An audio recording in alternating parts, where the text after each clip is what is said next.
Kaixo guztioi, bideo honetan ikusiko dugu asteko bihurketa faktoreak, hau izango da zenbait bideoren lehenengoa eta hasiko gara errazenetik egiten. Kasu honetan esaten digute pasatu behar ditugula 0,85 nanometro metrotara. Eta horretarako estrategia bat erabiliko dugu beti berdina, eta azkenean bideo honetan ikusiko duguna da estrategia hori. Egingo dugun lehenengo urratsa beti izango da ematen diguten datua berriratze. Kasu honetan 0,85 nanometro.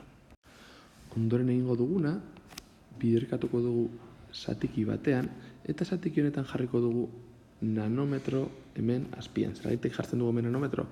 Gu nahi dugu nanometrotik metrotara joatea, hau da, gure helburua izango da nanometroak tatsatzea. Horretarako nanometroa hemen baldin badago, hemen behan jarri behar dugu, haien artean gero tatsatzeko. Eta lortu nahi duguna dira metroak. Beraz, metroak jarriko dugu justo kontrako lekuan. Kasu honetan metroak horrela egiten da. Metro. Hori izango zen gure bigarren urratsa. Hirugarren urratsa egiteko erabili behar dugu eskaileratxo bat. Eskailera honi Kristianen eskailera dituko diot, ikasle batek esan zian erabiltzeko, eta bere izena Kristian zen. Nola erabiliko dugu eskailera hau? Lehenik eta behin detektatu behar ditugu. Ikusten duzuenez metro unitatea da, ezta? Ezberdindu behar dugu bi gauzen artean. Alde batetik dauzkagu unitateak, unitateak izan daitezke adibidez metro, segundu, izan daiteke litro, eta horrelakoak, bai? Eta bestetik izango ditugu multiploak eta azpimultiploak. Horiek zeinek izango dira? Zeintzuk izango dira? Hemen ditugunak. Piko, nano, mikra, mili, zenti, batzuetan ez daukago inolako multiplo da azpimultiplorik, besteetan deka, hekto, kilo, bai? Eta bakoitzak adierazten du, zenbaki bat. Zer zen dugu honekin? Gu begiratzen baldin badugu, hemen daukagu metro eta hemen nanometro. Alde batetik ezberdintzen badugu zeintzu diren unitateak eta zeintzu diren multiplo eta azpimultiploak, kasu honetan N hau izango zen nano, hemen agertzen dena, bai, nano, izango zen azpimultiploa eta unitatea izango zen metroa. Hemen daukagu metroa unitate bezala eta ez dugu inolako azpimultiplorik. Zergatik esaten dugu hau? Orain hemen eskailera honetan bilatu behar ditugulako gure bolatxo horiak, gure multiplo eta azpimultiploak. Ikusten badugu nanometro, nano, hemen agertzen zaigu, jarriko dugu kolore horiz. Hau izango da gure lehenengo egoera. Eta hortik joan bar gara metrotara. Metroak ez dauka azpimultiplorik, baina aukera hori hemen dago jarrita. Marratxo horrek esan nahi du ez dagoela inolako azpimultiplorik. Ados. Orduan ja identifikatu ditugu gure bi lekuak. Zer da egin behar duguna?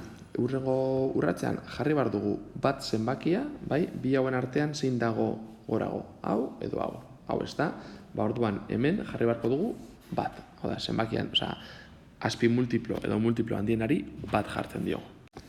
Eta ondoren, kontatu beharko dugu gure hasierako egoeratik, betik hasita gora arte zenbatetan igo behar garen.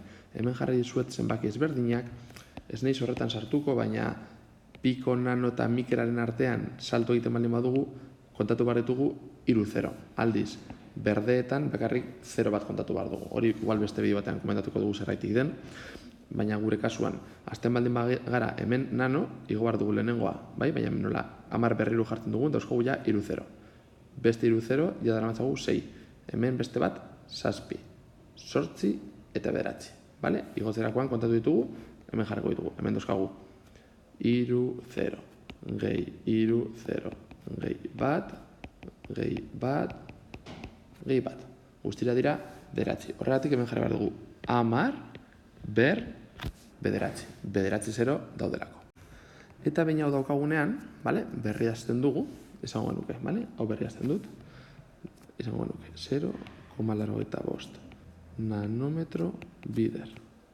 Goian, metro bat, 10, ber 9 nanometro. Egin behar duana da, tatxatu, kendu nahi duenak, nanometroak nanometroekin joaten dira. Hau beti gertatu behar da, zergaitik, gu hasieran hemen jarri dugulako, haien artean, gero, tatxatzeko, edo simplifikatzeko. Eta orduan zer da geratzen zaiguna? Berri azten badugu, geratzen zaigu 0,85 zati, 10, ber 9 metro. baina ez dugu emaitza inoiz emango zatiketa bat bezala, beraz. Berreketa hau gore igotzeko, goratzen bali moetuzu berreketen propietateak, 10 ber bederatzi gore igotzeko bihurtzen da 10 ber minus bederatzi. Beraz, emaitza izango da 0,85 bider 10 ber minus bederatzi metro. Emaitza hau ez dago idatzita notazio zientifikoan, baina ni bideo hauetan ez dut azalduko notazio zientifikoan, ez naiz horretan sartuko, beste bideo batzuetan. Beraz, ez larritu emaitzak ez badaude jarrita notazio zientifikoan.